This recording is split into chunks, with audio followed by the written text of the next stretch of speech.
Here we have a 2023 Toyota RAV4 Hybrid. This one comes in the Woodland Edition. And then we have the Cavalry Blue for the paint color. And then we get black cloth interior. The powertrain is going to be a 2.5 liter naturally aspirated 4-cylinder hybrid motor.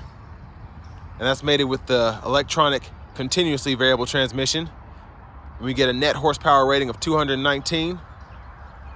Love the styling since they refreshed it in 22.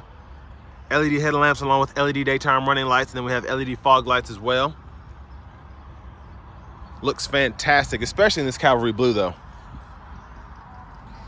And then one of my favorite parts are gonna be these beautiful 18-inch wheels. Love that. Now we get passive keyless entry on the front doors. We do have a luggage rack here. And then over here we have our power mirror controls. You can pick a side there and then adjust. Rear window lock, power door lock controls, one-touch automatic up and down windows on all 4 doors. Big bottle holder there, a little bit more storage. And then we have brightness for the gauge cluster we can adjust, automatic high beams. That's for the fuel cap to open that up. That's where you open the hood. And then you can tilt and telescope your steering wheel there. And then here we have our power driver's seat with 2-way power lumbar support. And a huge shout out to John Roberts Toyota for allowing me to review this vehicle. I'll leave a link below for it in the description. But quick look at all the features here. This one is certified. But next, let's go ahead and check out the rear seat room.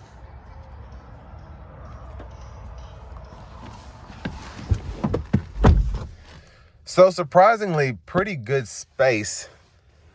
My kneecaps are not touching the back of the seat at all. And I have that seat up front just for someone of my size. Again, 6'3", longer legs. That's my driving position, so very impressed.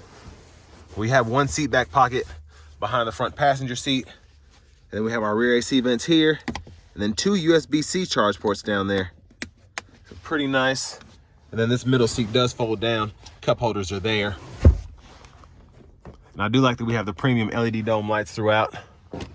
Grab handle here, you can probably hang 2 skinny hangers, maybe 1 big one on that hook. But let's make our way to the back. So there's a fuel cap there. And then coming around to the back end, we do get that dual exhaust, even with this hybrid. So I'm impressed with just how they did this. And no power lift gate here, but we do have a nice little cargo shade here. And there's a net here as well. Then we have a 2-prong 120 volt plug-in, and then a 12 volt there. I like that we have the storage pocket on the side to keep things from sliding around. And then underneath here, we do have a spare tire, which is pretty impressive because a lot of the times you see in these hybrids, specifically plug-in hybrids, that you lose your spare tire and replace for that battery. But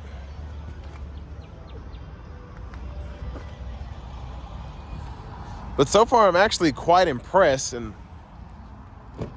it's hard to impress me these days. I've seen pretty much every vehicle, but I haven't seen one of these new 22, 23 body styles yet. So I'm excited to take it out on the road and all that. But that's how you open and close the seat there if you need to fold it down for more space. And then over here, front passenger seat is going to be 4-way manual. And then we have a little storage pocket here, and then a lockable glove compartment down below. And we have a window sticker. So there's that there, just so you can see the original price of this. Fuel economy numbers are great. And then this one's optioned out a little bit. And then $36,141 is that sticker price. Put that back in there.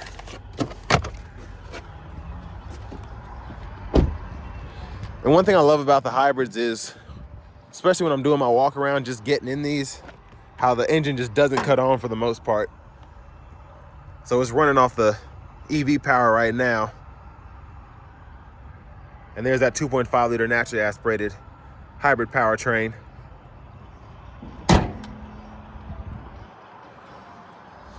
But a great look since they did the refresh. Even though it was a small refresh, the front fascia, I think it makes a big difference. But getting in the driver's seat here, we do have the vinyl wrap steering wheel. Even though it's not leather, still a nice look and still feels pretty good. Now over here to the screen, we do have the navigation subscription, which you can sign up for. And then you also have AM, FM, XM radio along with Bluetooth audio. And then you get wireless Apple CarPlay and wired Android Auto compatibility. Connect your phone, just hit that, pretty easy to do. You can search for the device and then it'll show up and then you can just walk through it, pretty easy. And then vehicle settings here. Energy flow, I love having this in the vehicle information because it shows me when the hybrid engine's on, when it's running through the electric motor, when the battery's being used up, how much is left there, and then when you're braking, the regen, how it's sending power to the actual battery. So it's almost like a game for me. I find it fun. And all of our settings are here, including the Wi-Fi. And then if you want to adjust your sound tuning, there's treble, mid, bass. Sound system's okay. I always like the JBL system better, and Toyota does that on purpose. That's a mute button for the volume. But they do that on purpose so you get the JBL system because it sounds incredible, and then this one's just kind of okay. Hazards are there. And down here we have the dual zone automatic climate controls. We can adjust temperature here. I'll turn it back on.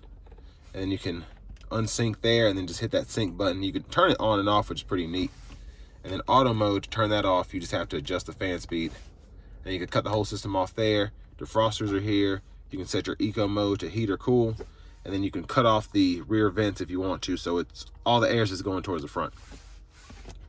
Traction control buttons right there. And then 12-volt USB-A port, storage. And then you have an electronic parking brake plug to engage, hit the brake, press down and disengage.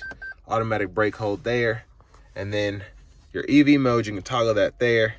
And then you have your eco, your sport, and then your normal mode by pushing that button. And then you have your trail mode here as well. It's part of that all-wheel drive system. But for the shifter, pull this lever behind, reverse, neutral drive, come over here, manually shift. Cup holders are here. Center console cubby space, decent size, and then you have 2 USB-C charge ports. And then here in the mirror, you do have your universal garage door transmitter. And then up here, nice LED dome lights, sunglasses holder. And there's a view of the back seat from up here. And then back to the steering wheel, blinkers here. Headlamps are on now, corners auto, and then you can turn your daytime running lights off. And then high beams, and you can flash there when the headlights are actually on. Fog light controls are there. And then to the right side, we have intermittent wipers. So one time, it's off now, intermittent, low, high. And then you can adjust your intermittent here.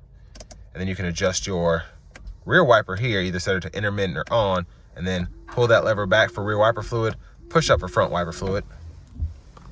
And then over here, Bluetooth button.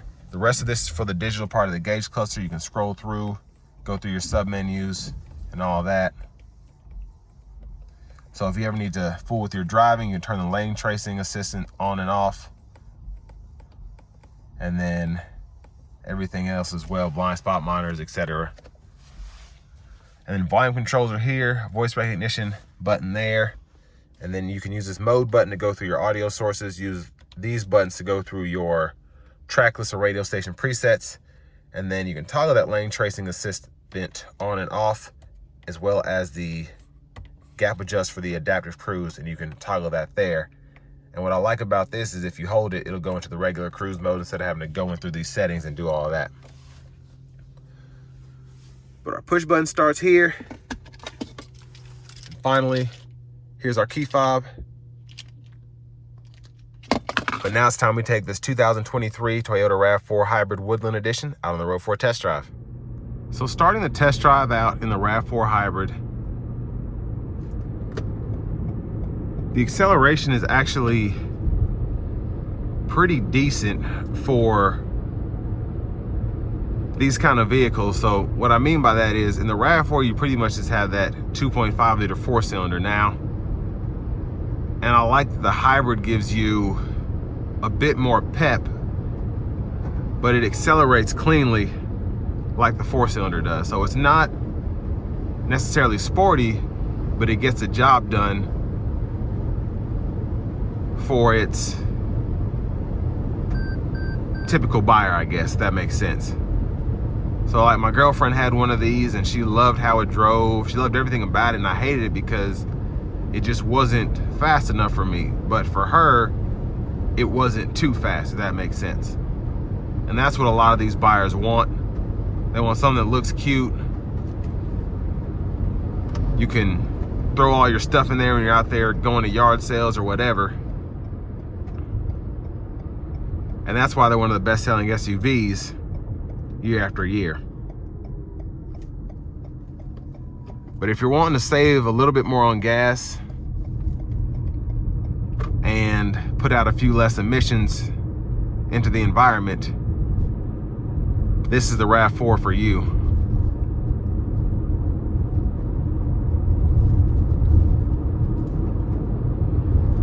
But I do like how this one drives out of corners, just because you have the torque of the electric motor.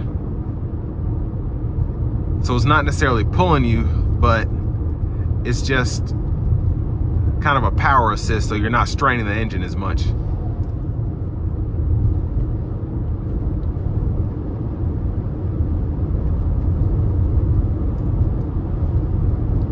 And I will say, this ride, the drive feels a bit more refined to me. I think they did a redesign in 2019, and the 18 that we had just didn't drive like this. The steering was just a little more loose. It was borderline flimsy, which she liked and I didn't, but I like that this is kind of like a happy medium. It feels a bit more stiff, but it's still not hard to turn the wheel.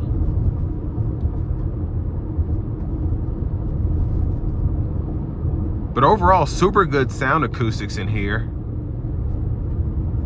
Not hearing any sort of wind intrusion right now, and just a slight hum from the tires hitting the pavement. And actually pretty comfortable in the seats. I would have preferred the Softex interior, but even this cloth feels decent, and a lot of that goes to the power adjustability of the seat.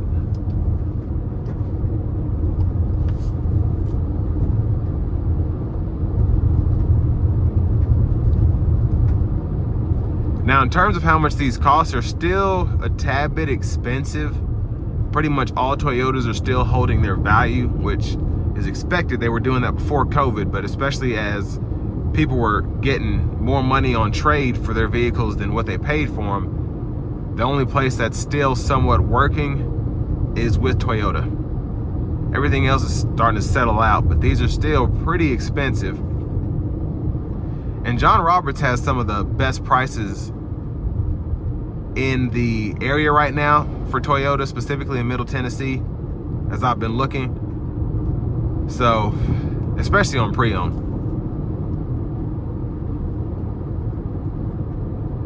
But again, it's a solid SUV. There's a reason that so many people like them. The ride is good. It's like the Camry SUV. Everybody loves the Camry. It's not the sportiest. It's not the best looking. It's not even the most comfortable, but it checks all the boxes, especially when it comes to reliability. And a lot of manufacturers still have not caught on to what makes Toyotas last as long as they do. And for how much cars are going for these days, you better want something that is gonna last the test of time like these Toyotas.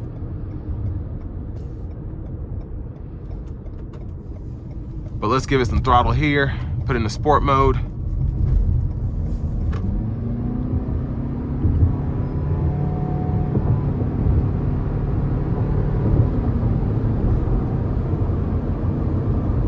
So pretty good actually great merging power, let me put it that way, but specifically in the sport mode. Now, in normal mode, a lot of the times I don't get enough power. That's what I'm used to from my 18. I used to love driving in sport mode though, because it's crazy how much of a difference it makes. In a lot of cars, you put a car in a sport mode and you can't really tell, but here, there's just a huge difference between the sport, normal, eco. And they all have their own kind of use. Normal, you drive around the city. Sport is if you need to accelerate hard, and then eco is if you're just on the highway like I am now. So I'm gonna do that. And then the Safety Sense 2.5 system is fully activated, so I have lane centering, as well as the adaptive cruise, blind spot monitors, just great visibility and great capability in terms of this safety system.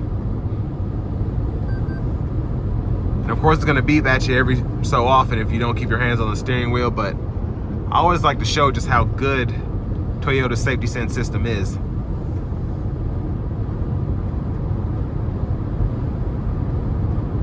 And again, coming down the ride, or coming down the interstate here, ride quality is fantastic. And even as the wind starts to pick up, only hearing, I have to listen for the wind to actually know it's coming in. So very impressed.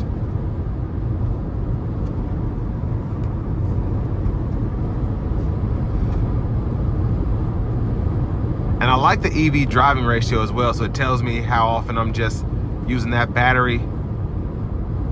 And that'll get higher in the city. Here on the interstate and riding those back roads, it's not gonna be as efficient as I go back into town here and I have a few red lights and things of that nature.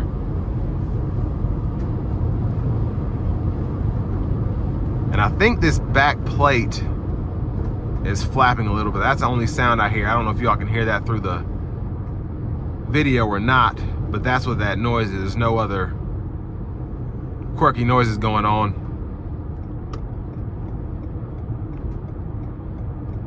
And then this one just has 1,609 miles, so basically still a new vehicle if you're still having trouble finding a RAV4,